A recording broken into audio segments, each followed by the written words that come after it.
Okay, here we go again. This time I'm going to try and talk over the video. Let's see how this all works. Okay, so I had somebody request to see how I color skin tone. Excuse me. So typically I color skin tone with Copic markers, which come in a variety of shades and are super duper expensive. But the nice thing about the markers is that they're refillable. So you can refill a marker for a fraction of what a brand new marker costs, and they end up being very very economical if you invest in refills, which are pretty cool. They come in like little bottles like this, and each different color has its own little refill. Okay, so I may need to refill a marker as I go. So here we go. So for coloring skin tone, I sort of rely on some of the marker's faults to create shadow and definition. So you know, you may or may not know, when you color and you make a stroke with the marker, I'm going to get a piece of paper to see if I can give you an example. I had a lot of planning and forethought for this video. Okay, when you color, I'm going to use a darker shade for this. With any kind of marker, when you have one streak of color, lays down one streak of color.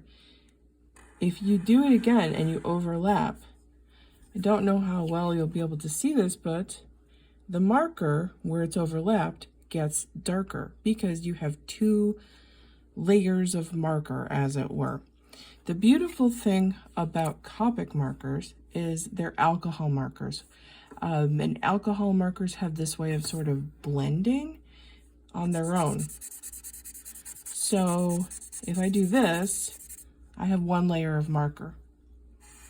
If I go over it, I have two layers of marker. You'll notice it's lighter on the outside than it is in the middle. Hopefully you'll be able to tell. Let's see if I can make this work. Hopefully you'll be able to see that. So it's the same basic concept that I start with when I color skin tone. And you'll see I accidentally bled through my display paper there onto her little bodysuit, but that's okay. I was gonna color it black. Black will color over red, so it's not an issue. Okay, so when I'm coloring skin tone, I start with, it's Cotton Pearl, E00. It's a light Caucasian skin tone. And what I do is I start by sort of doing a general color in the areas that I want to be darker, that I want to have shadow.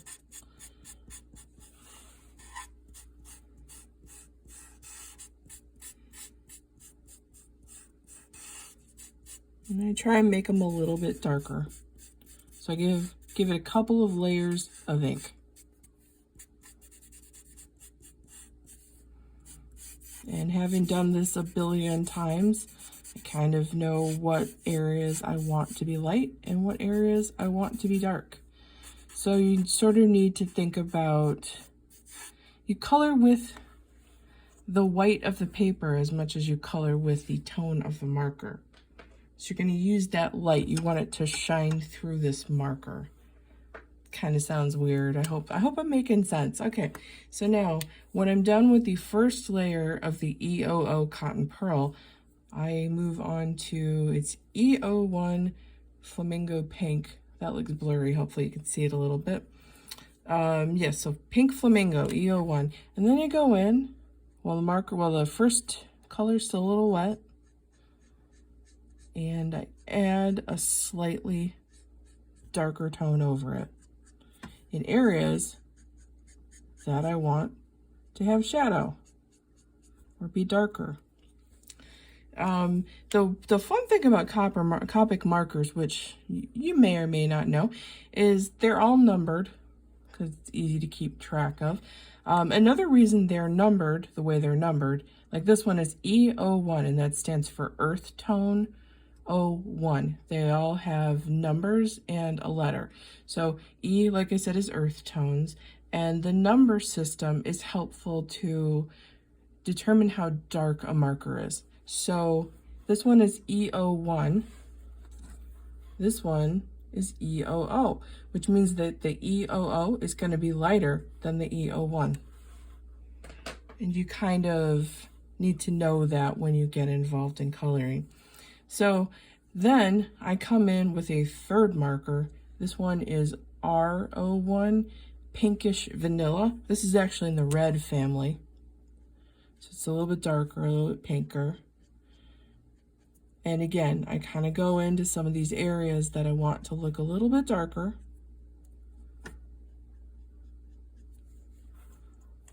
And there I've laid down a basic sort of color.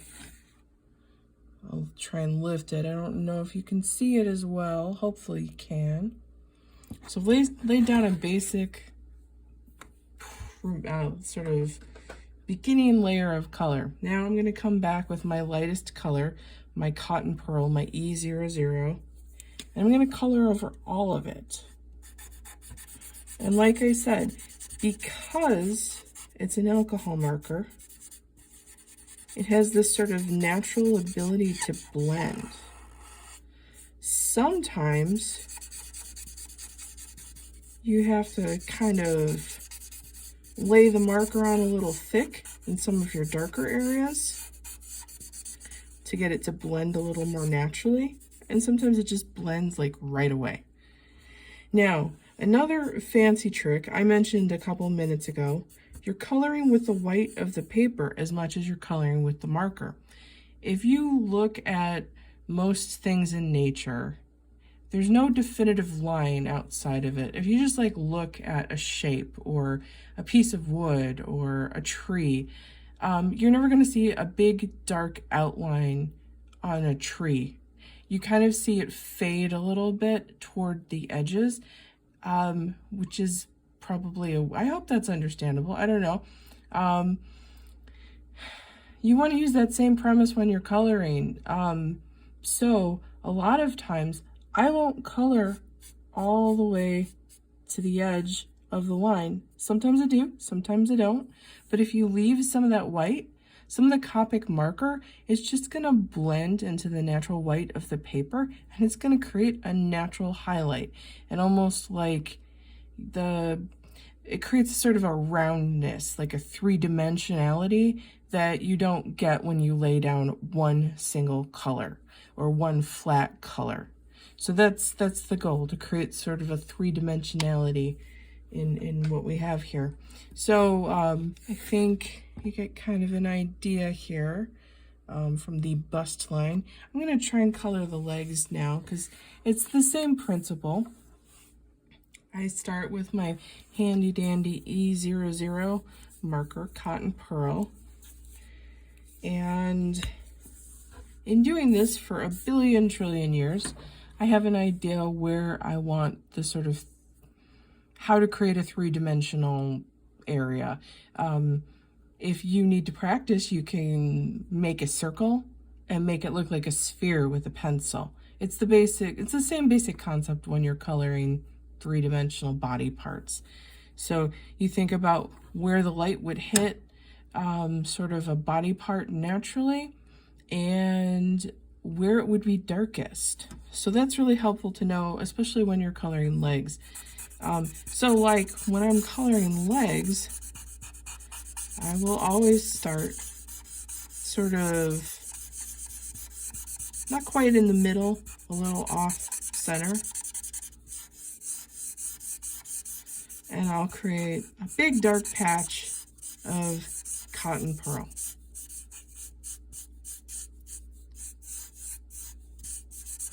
Big old dark patch of cotton pearl. And then over here, it would be darker where the, oops, excuse me, my fancy dancy lighting setup just fell on me. We're good now. Okay, so same thing here. It'll be a little bit darker because that's where the two legs meet. Come in here, give it a little bit, go over and over and over. so you get a nice good dark patch.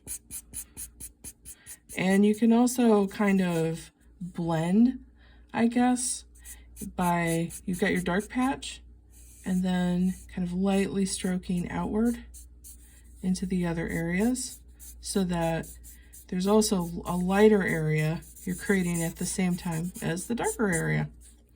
Okay, now I'm going to come back like I did before up there. I'm going to come in with my next darkest color, which is the E01, the Pink Flamingo. I love that name. I just want Divine to run out and start screaming. Maybe John Waters. Okay. All right, so I'm going over in the middle. I'm adding some dark.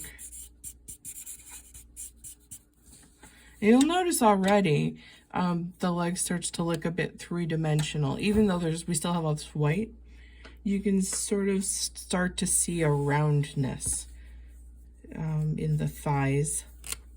I'm coming now with my pinkish vanilla, my R01, and just a little bit. I don't want to go too heavy on it because otherwise it'll look like a giant stripe. But you'll see it kind of blends in naturally. So this is the foundational layer to create shadow and depth.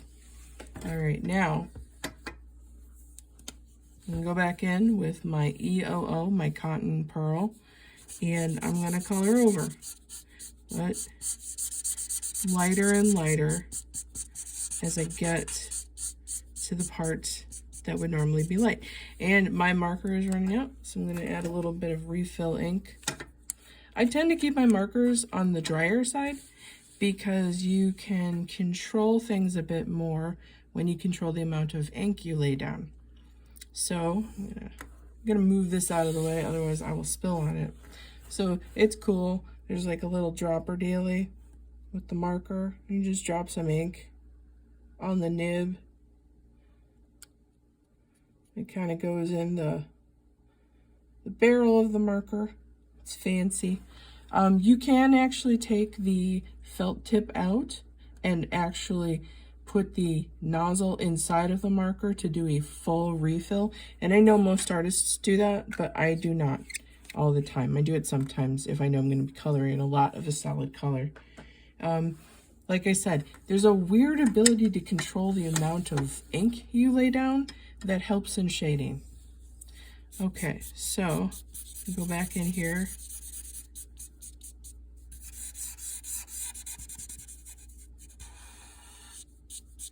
With my cotton pearl. It's a little messy because it's a little harder for me to see when I'm recording. And fill in all the areas, almost all the way out to the edge, but not quite. So I'm leaving a little bit of that natural white coming through.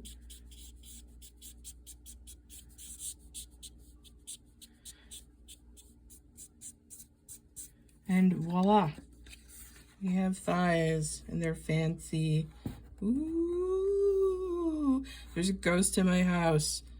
I have major social anxiety, so this is really hard for me to do. So if I am a little awkward, I apologize. That is my nature. Okay, so we got a whole body. She got color, and it's fancy. Now, when I ink, I tend to use a lot of different kinds of markers, different colors. I don't like to use only black ink because black ink can be so incredibly harsh in certain areas. Black line outside of red lips looks tacky. Noses look crazy when they're black. I do the same thing with cleavage because it just looks it's too much. I don't know, it loses its dimensionality. I'm making up words, maybe. Anyways, I have 4,000 colored pencils that I keep in these fancy zipper cases.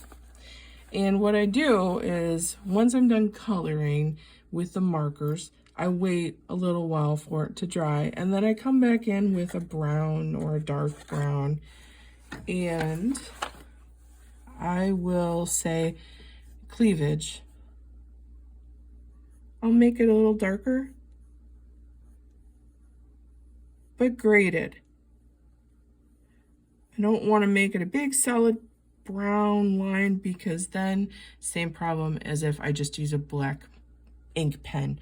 It looks too harsh. So if I do it this way, it's softer, it creates more of a curve, it's prettier.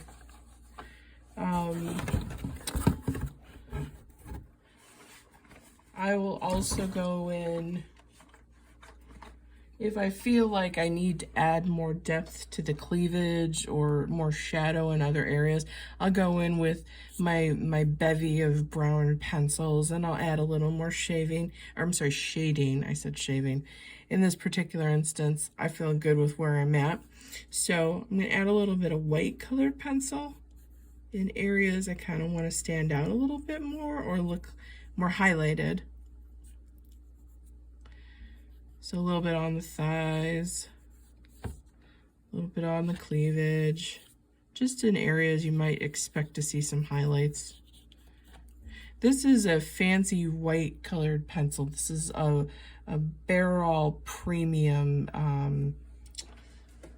Prismacolor pencil, and it's white. It's like a waxy texture, so it will actually color. It will actually color over marker in a really significant way. Let's look at our red here again, and you'll notice if I use this pencil over the red, it's pretty dark. You see it come through really well.